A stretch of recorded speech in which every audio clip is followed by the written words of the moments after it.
Hi అండి అందరికీ good evening. ఈరోజైతే మార్నింగ్ తీసిన వీడియోనండి.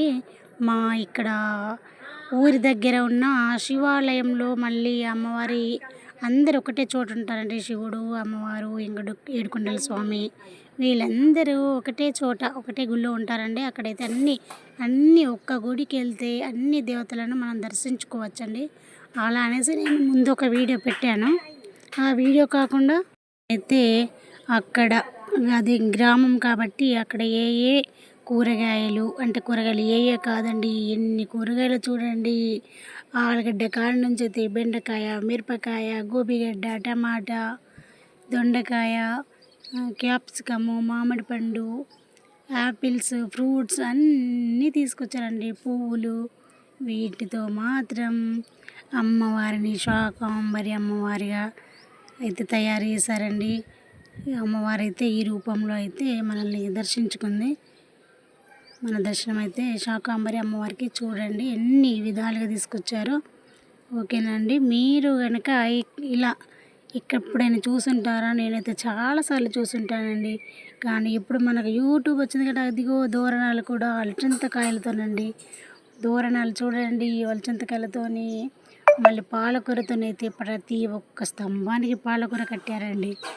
ఎంత అంటే చెప్పండి, దేవుని మీద భక్తి ఎంత మాత్రం ఉందో దాన్ని బట్టి మనం తెలుసుకోవచ్చండి.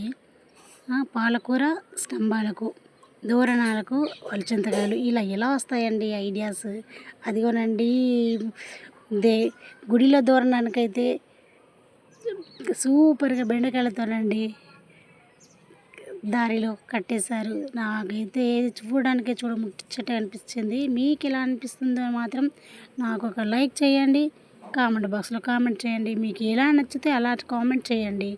బాగుందంటే బాగుంది, లేదంటే బాగాలేదంటే బాగాలేదు, లేకపోతే ఇలా కాకపోతే ఇంకోలాగా చూపించు అనేసి మాత్రము చెప్పండి కామెంట్ బాక్స్లో. దేనికి కూడా నేను మీరు బాగాలేదు అనేసి అంటే నేను మంచిగా చేయడానికి ముందుకెళ్తాను. బాగుంది అంటే ఇంకా కొంచెం మంచి చేయాలనేసి నాకైతే ఉంటుంది కదా, అందుకనేసి అయితే నాకైతే కామెంట్ బాక్స్లో మీరైతే కామెంట్ చేయండి. ఒక్క లైక్ కొట్టుకోండి వీడియో సగం చూసి. ఓకే, మీకు నచ్చితే కనుక శాకాంబరి అమ్మవారు ఒక షేర్ చేసుకోండి. మనకు అన్నీ మంచి జరుగుతాయి. ఇక్కడ ప్రతి ఒక్కరూ అమ్మవారిని ఏది కోరినా అది జరుగుతుంది, అది నెరవేరుస్తుంది ఆ కోరిక అనేసి అయితే మా ప్రజల నమ్మకం అండి. మాకైతే చాలా నమ్మకం అండి. చాలా దూరం నుండి వస్తారు. ప్రతిరోజు పూజలు, ప్రతిరోజు హారతులు, ప్రతిరోజు అభిషేకాలు ఈ గుళ్ళో మాత్రం ఉంటాయండి. మీరు ఎక్కడి నుండి వచ్చినా కానీ ఈరోజు మాకు నా అభిషేకం కావాలంటే ఆ రోజు చేస్తారండి అక్కడ పంతులు గారు అయితే. వాళ్ళకు కూడా చాలా హ్యాట్స్ అప్ అండి. నచ్చితే కనుక లైక్ చేయండి. ఓకేనండి, బాయ్.